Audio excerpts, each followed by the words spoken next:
So in the last lesson, we looked at what components of a vector were, what we meant by that term components, and we looked at how you could break a vector into its components and how you could combine the components of a vector back into a single vector, finding out its magnitude and its direction.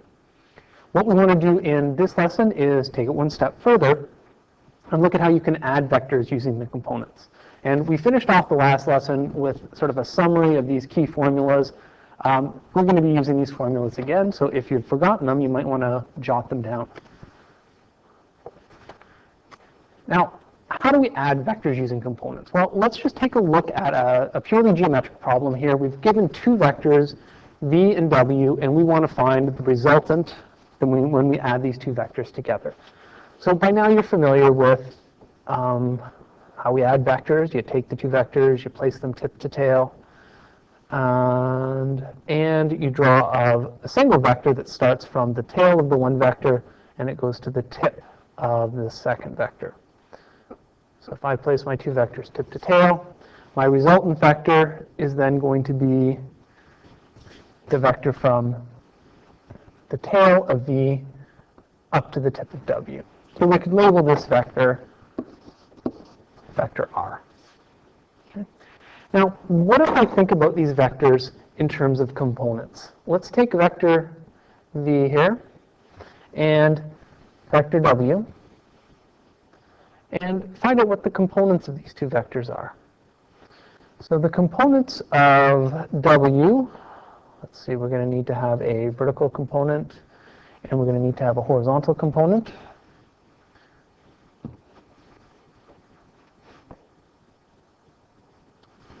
That up. Yes, this one is the component here, like that. Place them tip to tail, they add up to give me vector w. And similarly for vector v, I'm going to have a vertical component, just going down like that, and a horizontal component that is going over to the right. So these four red vectors here represent the components of v and the components of w. Now, what if we take those components and instead of adding v and w together, we add the components of v and the components of w together? So let's take our horizontal component of v and our horizontal component of w and add them together. Well, what we get when we add them is we get a single vector that will look like this. Just drawing it up a little bit so you can see it. And if we take our horizontal component, our vertical component of w, and add to it our vertical component from v, placing them tip to tail, we are going to get a vertical vector that starts at the tail of one and goes up to the tip of the other, just like that.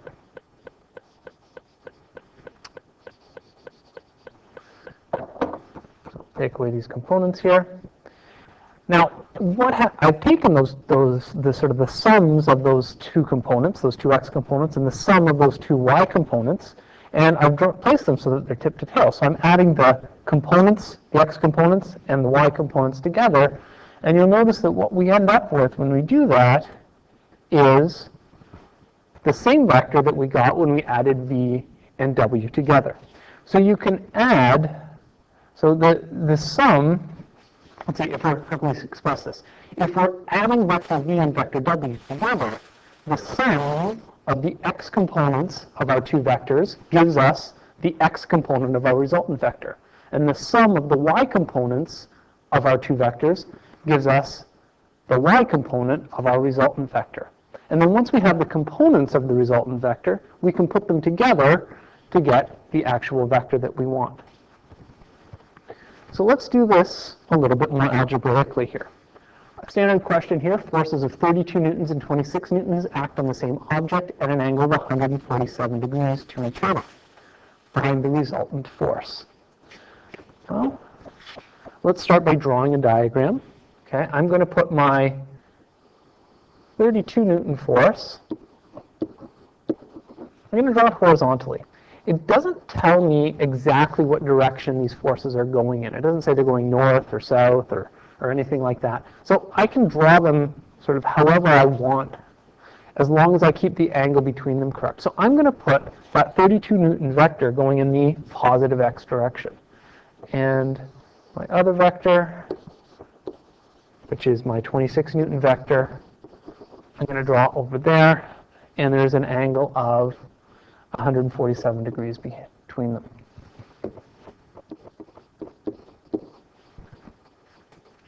Now, to add these two vectors, using the parallelogram method, we would make a copy of our 26 Newton vector. And we know that our resultant vector is going to go from the tail of our first vector to the tip of the second vector when those two vectors are placed tip to tail. And then we would use cosine law and sine law to figure out the lengths of all of those sides in the triangle. Well, what we're going to do this time is, instead of using sine law and cosine law, we're going to use the components of these vectors and add them up. So I'm going to make a little table over here on the right-hand side. Okay? And I'm going to list my vectors. I've got my 32 Newton vector, and I've got my 26 Newton vector. And for each one of these vectors, I want to figure out an angle. And the angle that I want is the direction angle. So that's that angle measured from the positive x-axis. And then I'm going to go ahead and I'm going to figure out my x component for each one and my y component for each one. So for my 32 Newton vector, it's pointing in the positive x direction. So its direction angle is just going to be 0. For my 26 Newton vector, the angle that it makes from the positive x-axis is going to be this angle that we're given here, the 147 degrees. My x components, I'm going to find them by doing the magnitude of the vector, so 32 times the cosine or the sine of, to get my x component, 32 newtons is pretty easy because I've made the entire vector pointing in the positive x direction, it's only going to have an x component. So its x component has to be 32, and its y component, well, it's not going up or down, is going to have to be 0. It's the 26 Newton vector where I'm going to have to use those formulas that we developed in the last lesson to figure out the components. So the size of the x component is going to be the magnitude, 26, times the cosine of the angle, so cosine of 147 degrees. Punch that into our calculator, and we get negative 21.81. Now, it makes sense that that's a negative, because if we think about what the components of that 26 Newton vector are going to look like, the x component has got to come out like this, okay, and then the y component is going to go up like this. So because that x component is going towards the left, pointing towards the left, that should be a negative number. My y component is going to be 26 times the sine of that angle, 147. Okay, and that's going to give me 14.16. Now, to find my resultant vector, I'm just going to add up those components.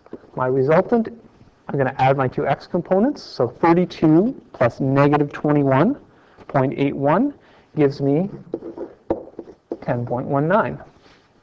0 plus 14.16 gives me 14.16. So those are the components of my resultant vector. And the signs on both of these make sense as well.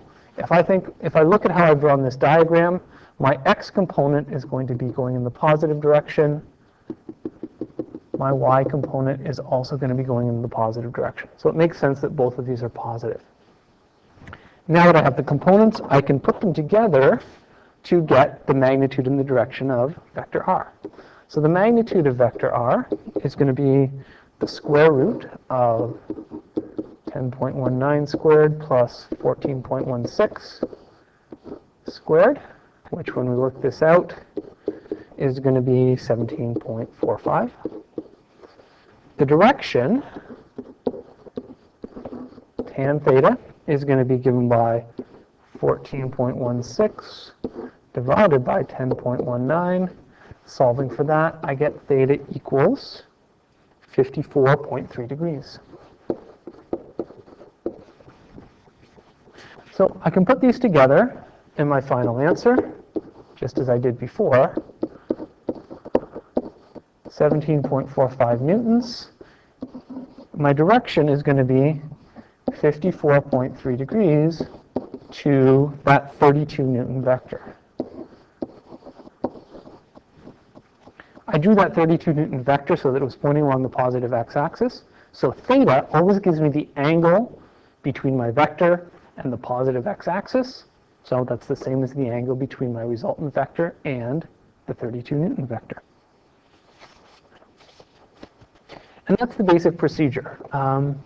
Split them into components, add the components, combine the components back together to get your resultant vector. So let's do one more example here, which just might be a little bit trickier here.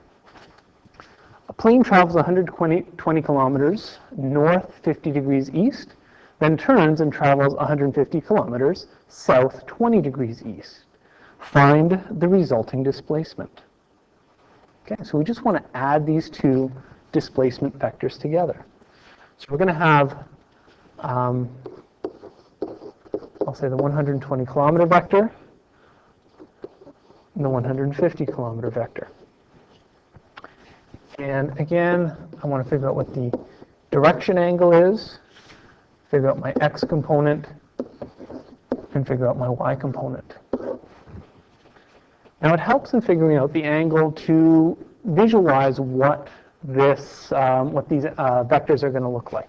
So my 120 kilometer vector, if I just draw our little coordinate system here, north, south, east, west, north is up towards the top, north 50 degrees east, so it's going northeast.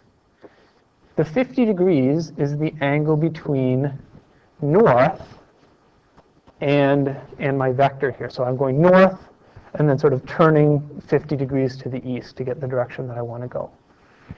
Remember that the angle that I want for my direction angle is from the positive x-axis up to my vector. So the angle I want in here is 40 degrees. So that's what I'm going to put here for my angle, 40 degrees. And then I can go ahead and figure out what my x component and my y component are. My x component is going to be 100 cos 40 degrees, which is positive 91.93. My y component is going to be 120 times sine 40 degrees, which is positive 77.13. And I sort of double check at this point. My x component and my y component, yes, are both going to be positive. What about my second vector, the 150 kilometer vector? Well, it is traveling in a direction south 20 degrees east. So if we draw that, let's see, south, east, 20 degrees is in here, between the south and the east, between due south and the vector here. So the angle that I want for my direction angle is measured from the positive x-axis, okay, in a counterclockwise direction. So it starts at 0, goes all the way around, and gives us an angle of, let's see, 270 plus that 20 degrees, 290 degrees. So that's what I'm going to put in here for my direction angle. Now, you may be thinking, okay, why don't we just use the angle from the vector up to the positive x-axis, which would be, what would that be, 70 degrees or something like that. You're going to see why in just a minute. Let's go ahead and find our components here. 150 cos 290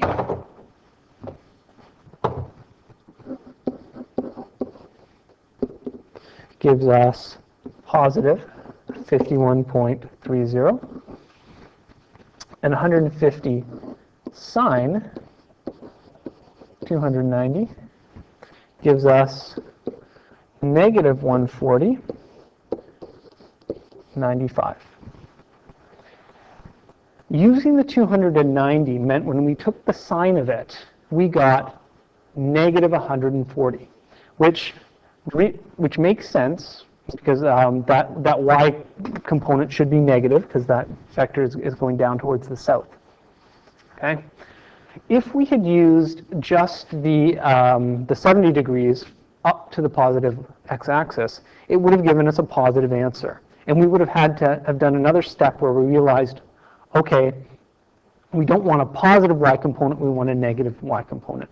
So that's why you always use the same angle for your direction angle. Always the angle as though your vector is an angle is the terminal arm of an angle in standard position, because that cast rule, which you remember from advanced functions, right? CAST, will automatically make sure that the signs on your components are correct. Well, we've got our components. We can now add them up to get our resultant vector. So our resultant vector, adding these components, we're going to get 143.23, and then 77.13 minus 140.95 gives us negative 63.82. So we see that our x component is positive and our y component is negative. So this resultant vector must be going kind of in the southeastern direction, okay? Because it's got a negative y component and a positive x direction. So that kind of makes sense based on the two vectors that we were adding together. Well, let's go ahead and put these components back together. The magnitude of the resultant is going to be square root of 143.23 squared plus negative 63.82 squared. So the magnitude of the resultant is, punching this into our calculator, 156.81. The angles can sometimes be a little bit tricky. You have to think about them a little bit when you do them. Tan theta is going to be our x component, negative 63.82, over our y component, our x component, sorry, 143.23. Okay. I've kept the negative sign in there from the y component because that tells us that tan theta is going to be a negative number, which is what we expect. See from the cast rule. Okay, we know that we're going southeast. We're in quadrant 4 here, so cosine is the only thing that's positive, so tan should be negative. That helps us. Helps our calculator get the right angle here. So when I punch this into my calculator, what you'll get is going to kind of depend on how your calculator handles these negative tan values. Mine gives me negative 24.01. What does that angle mean? Well, it means that starting from 0 and going in the opposite direction, I get an angle of 24 degrees. Okay, so normally I measure angles going counterclockwise from the positive x-axis.